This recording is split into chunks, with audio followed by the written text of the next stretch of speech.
Olá Paulo, Paulo Vieira de Castro, também Olá, João. já colaborador do Festival Mental, é quem apresenta os livros quando vamos ao Porto e é também um grande nosso amigo e, acima de tudo, uma pessoa que tem muito para dizer sobre o estado atual das coisas. O Paulo fala muito e trata muito o medo e as pessoas estão com medo, não é, Paulo?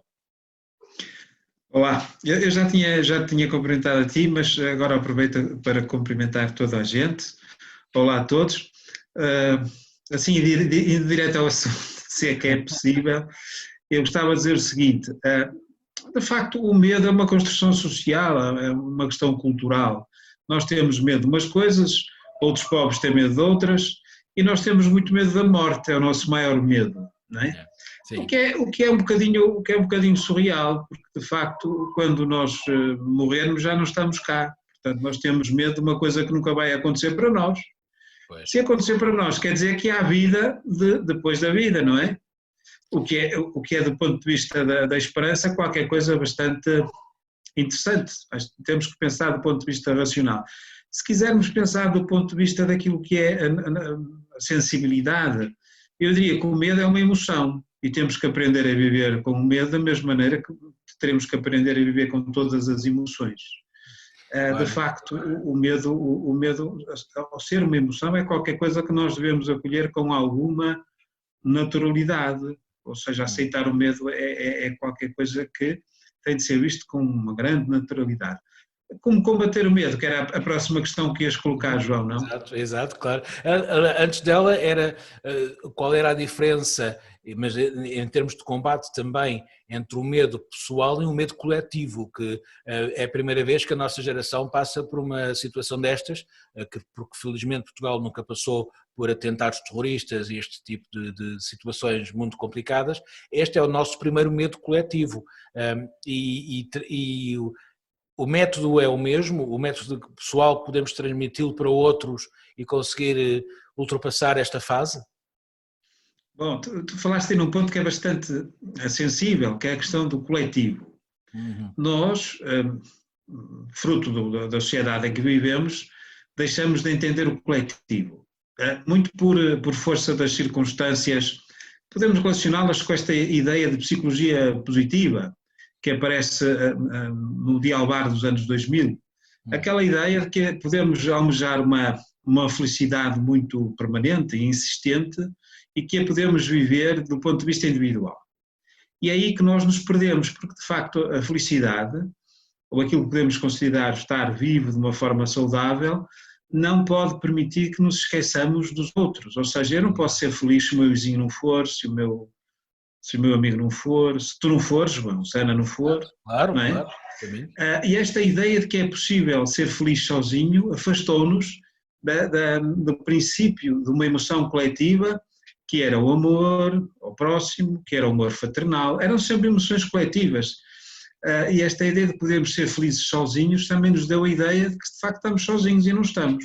Não é possível ser feliz sozinho. Do mesmo modo, não é possível viver nenhuma emoção real de uma forma individual. E nós perdemos foi aqui nesta questão da coletividade. Isto tem a ver com o quê?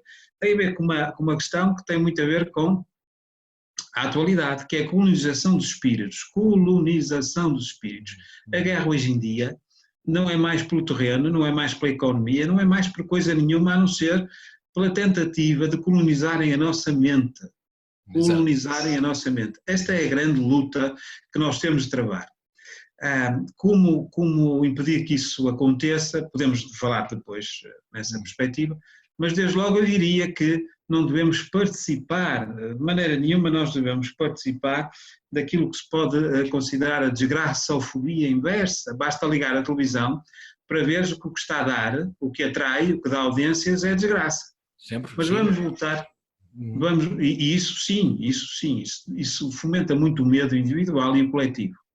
Mas vamos voltar à questão da colonização dos espíritos. Toda a gente, a publicidade, o marketing, as terapias individuais, a questão do desenvolvimento pessoal, repare-se, o desenvolvimento humano foi substituído pelo desenvolvimento pessoal, faz com que de facto o ser humano fique, digamos que a única coisa que nós compartilhamos de algum modo é um espaço de angústia.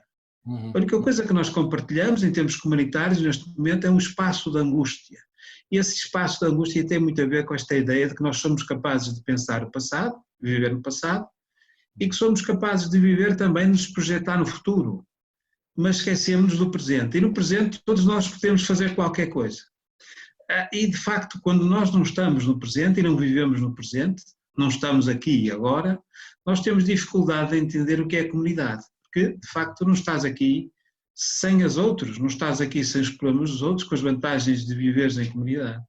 Portanto, temos que impedir, acima de tudo, a colonização do espírito. E para isso concorre tudo, desde os mídias, aos partidos, às políticas, tudo concorre neste momento para a publicidade, então é uma coisa incrível, tudo concorre para este espaço. E que algumas já mudou e alterou a comunicação e a forma quase para ainda nos vender mais coisas no momento em que ninguém pensa nelas, não é? Isto tem muito a ver também com o estado que agora começa a ser urgente, aquilo que nós sempre falámos da saúde mental e que trazemos sempre com o Festival Mental. De repente toda a gente fala de saúde mental. Isto também poderá ser uma viragem muito importante no tratamento deste tipo de vida, vamos ter que mudar de alguma forma, não é? Coletivamente também, e se calhar as coisas que eram esquecidas, minimizadas, empurradas para baixo do tapete de entrada, hoje vêm ao de cima porque as pessoas vão ficar com mais, até posso dizer, com mais paranoias, com medos, com receios, com ansiedades, com tudo isto, que convém saber como ajudar e para ultrapassar este fenómeno que infelizmente vai durar mais tempo. Vamos ver. Eu não sei se vai demorar mais tempo, ou se o vão fazer demorar mais tempo, eu não sei, não faço a menor ideia do que é que está em causa. Agora o que te posso dizer é que tudo isto concorre para aquele enquadramento que referimos há pouco, que é a colonização do espírito. O que é? Eu falo da minha área, que é uma área muito prática. O medo é cultural, essencialmente. Depois podemos falar porque é cultural. O que é o medo? O medo é, de facto, um afeto de uma mente indisciplinada. E o que não nos ensinam, na escola é disciplinar a mente, não é? Porque Exato. quando falamos das questões relacionadas com o mental, estamos a falar exatamente da tal colonização da mente, a colonização do espírito, a colonização da alma, que nos torna extremamente frágeis ao nível mental. Portanto, disciplinar a mente. Como é que nós disciplinamos a mente? Pode ser de várias formas, desde logo com as perguntas certas, porque só quando eu pergunto é que sei exatamente o que estou a dizer. E a nós ninguém nos vende perguntas. A nós o que nos dão nos mídias neste momento são certezas. A certeza de que isto vai ser uma pandemia. O que é uma pandemia? Que vai ser uma desgraça. E é uma desgraça, de facto. Mas que tipo de desgraça? E tudo isto serve para nos afastar uns dos outros. Repara, hoje em dia nós já não somos capazes de almejar ser felizes em comunidade. Porquê? Porque nós sabemos que, ou ensinaram-nos, doutrinaram-nos, no sentido de pensar que só somos felizes evitando que os outros nos tirem a nossa felicidade. Portanto, nós já não concorremos para um espaço de felicidade, nós concorremos para um espaço de competição onde pretendemos que os outros não nos tirem a nossa felicidade. Isto podemos aplicar a tudo o que é a realidade humana neste momento. E o que falta, de facto, é esta ideia de comunidade, que é uma ideia que nas sociedades, digamos, que ainda vivem num outro tempo, sabem que funciona muito bem, a ideia de comunidade, e partirmos sempre da comunidade. Aqui nós não, nós partimos desta ideia de que eu preciso de ter 534 rolos de papel higiênico. Porquê? Porque pode vir a fome. Exatamente. Eu não como papel higiênico, rapaz, nós somos perfeitamente irracionais quando nos retiramos para o individual.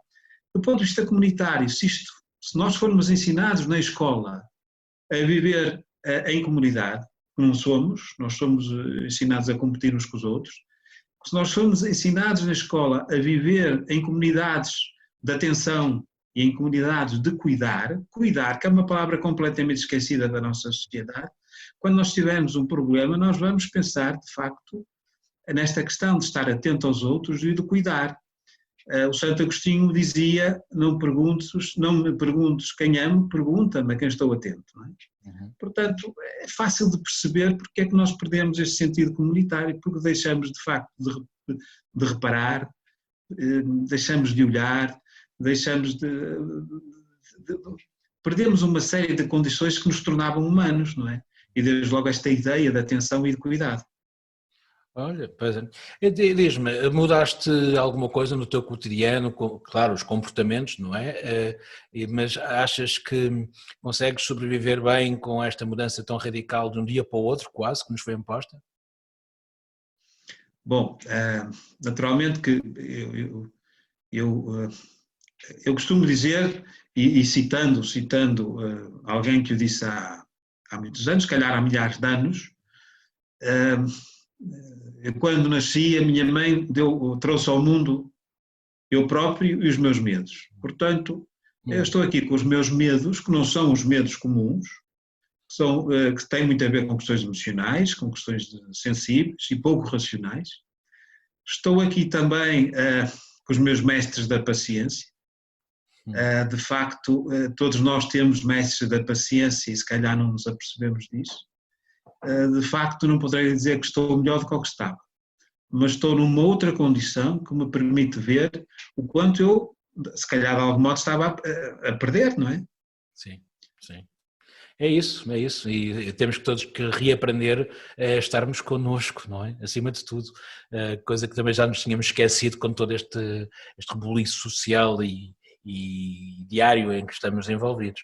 Olha, para terminarmos, até porque estou a ficar com pouca luz, para terminarmos, diz-me os teus conselhos para as pessoas agora terem um livro para ler, uma música para ouvir e um filme para ver. Bom, eu não costumo ver televisão, pelo que os filmes que eu posso de algum modo aconselhar são filmes que vou ao cinema. Eu tenho uma prática de ir ao cinema muito terapêutica, digamos. Eu vi muito recentemente um filme que inicialmente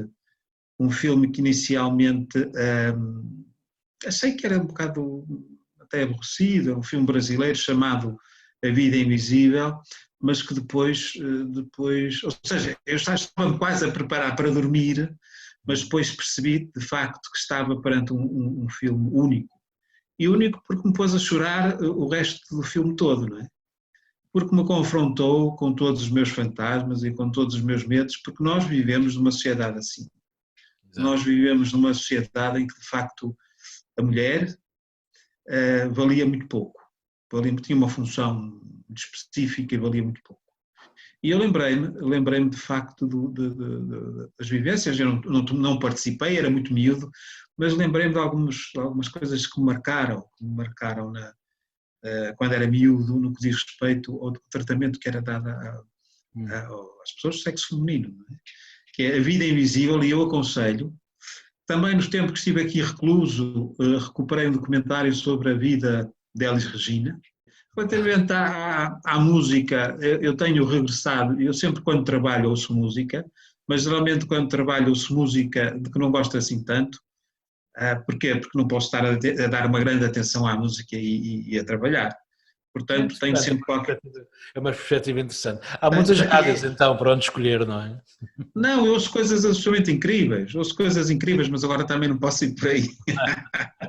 Porque as pessoas às vezes julgam que eu estou a brincar, eu estou a falar a sério. Ouço coisas incríveis, música latino-americana, daquela mesmo, daquela pior dor de cotovelo que possas imaginar.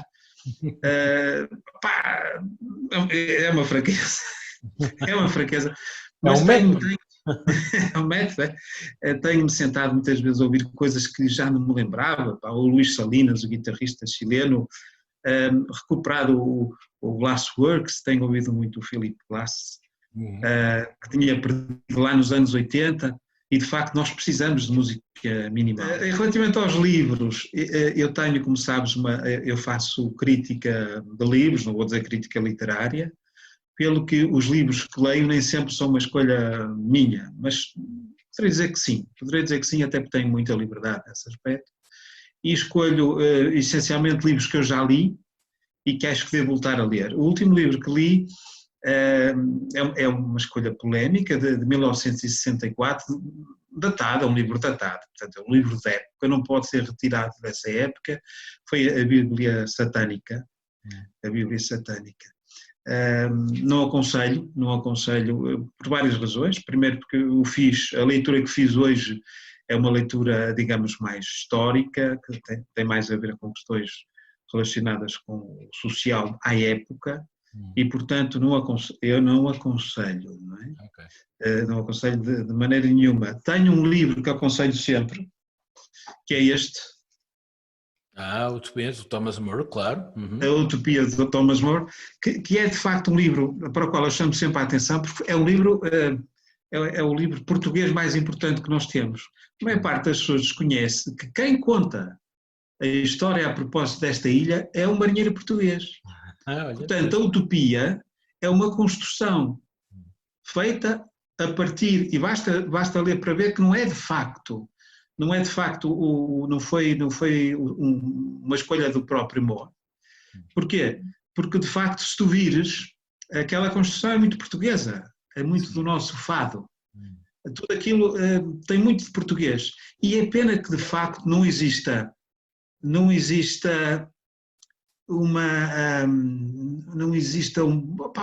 vou dizer uma avenida, uma praça, uma rua, que não exista pelo menos uma rua dedicada a este Rafael, este marinheiro português, que deu de algum modo cobro a uma das obras mais brilhantes da humanidade. Portanto, eu aconselho agora nestes tempos a leitura da Utopia, pode ser esta edição ou qualquer uma outra, isto em substituição da Bíblia Satânica, que foi de facto o último livro que eu li, mas pronto. Okay. Se calhar não aconselho tanto. Ok, Paulo, olha, muito obrigado por estares desse lado connosco. Vamos entrar outras vezes em contacto, se o período se prolongar, este período, para também saber mais coisas sobre a tua percepção e mais conselhos teus, que são muito bem-vindos aqui ao nosso auditório neste momento virtual, e o Festival Mental agradece-te muito por estares aqui connosco. Um grande obrigado. Eu agradeço, João, eu agradeço.